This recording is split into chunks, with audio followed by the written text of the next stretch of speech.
Well, guys, welcome to possibly a new segment brought to you by the boys at Yoshimura.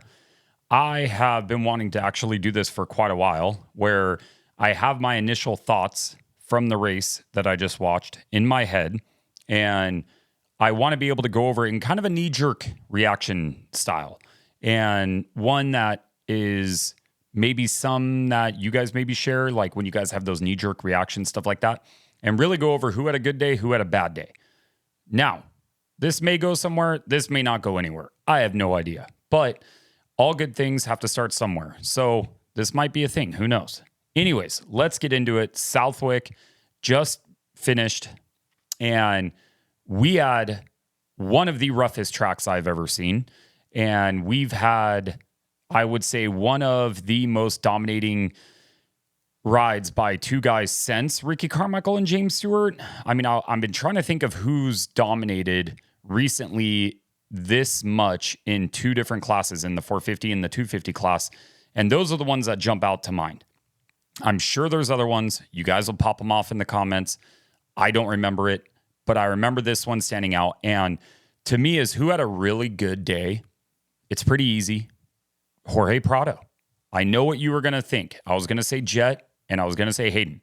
They had great days. They won. It was a good day for them. Absolutely. But Jorge Prado was in a position where, and I know he went down in both motos, but I don't think the second moto crash was his fault.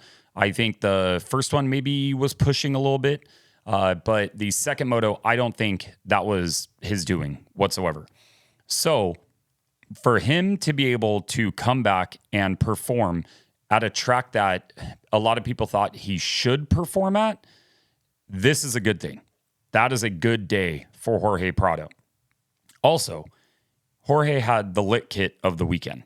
Shimoda has a really good kit. The guys at Fox, they really have developed a really good custom gear for certain races and certain riders. But Jorge, his whole setup with the Cowie and the Fox kit looks super good.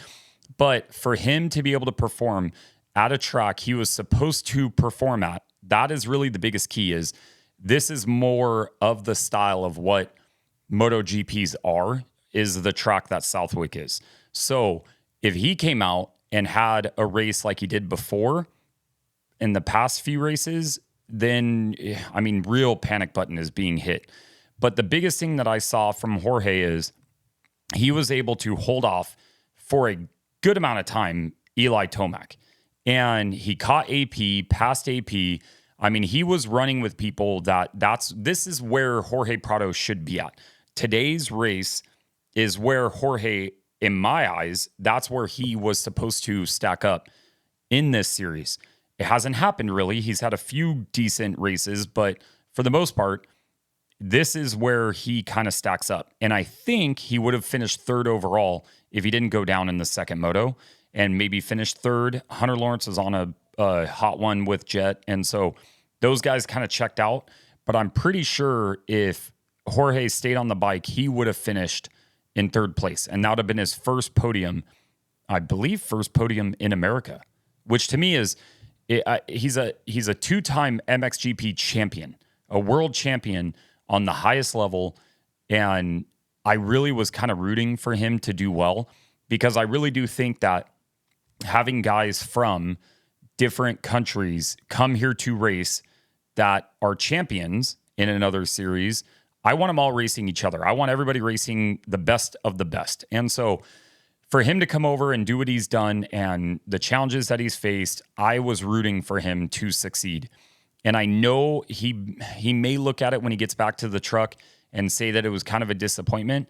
I don't think it was. I do not think that what Jorge Prado did today is a disappointment, because if you look at everything else that he's done, the disappointment is not finishing kind of the level that he expects himself to, whether it's winning, getting on the podium, whatever it is, right?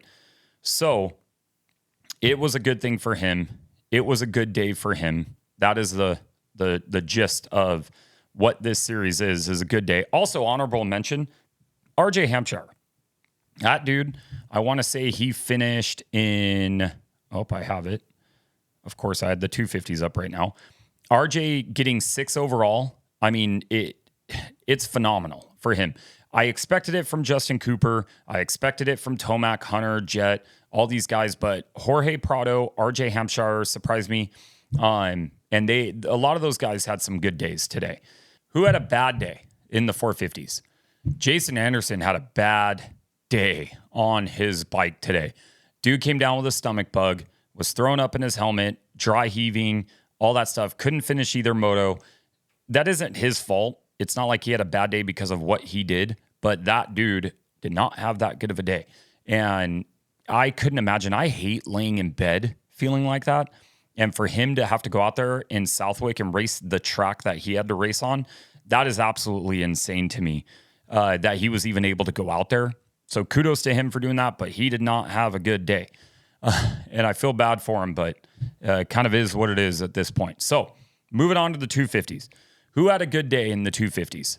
There's a couple people, really. I want to say just Hayden, because with Hayden doing what he's doing in the dominating fashion, he's won races and he's won races by a big margin, but him doing it as consistent as he's been able to do it has been flat out amazing.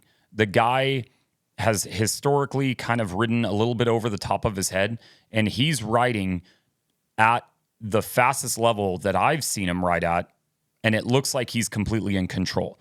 I heard James talk about it, that it looks like he's maturing a little bit, and I think he's kind of letting the track come to him a little bit. Before, he would just kind of push the track as hard as he could, break through it, doesn't matter. I'm just going to send it no matter what.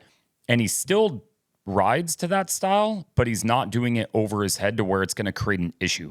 To me, I think that's pretty cool. I think the level of dominance that he has right now is unmatched. I mean, Vial, even in the first moto, he pushed pretty hard too. It was really good to see Vial do what he was able to do, because he hasn't had that style. Makes sense. Southwick, GP style track. This is where he could push. This is where it makes sense for him to push. But he was aggressive. And so for him to do that too, that was pretty good. But nobody's even coming close to Hayden Deegan. Nobody even has a candlestick to him. And the other thing, he has not been able to get hole shots this entire season. Like he struggled with getting hole shots, and he nailed both of them today. He was the fastest qualifier, best hole shot, best finish in the first moto, best finish in the second moto. I mean, what else can you ask for? You know what I mean? Like that was complete dominance. The biggest one that I would say also had a good day was, I had it right here. And then, of course, I just switched back to the 450s.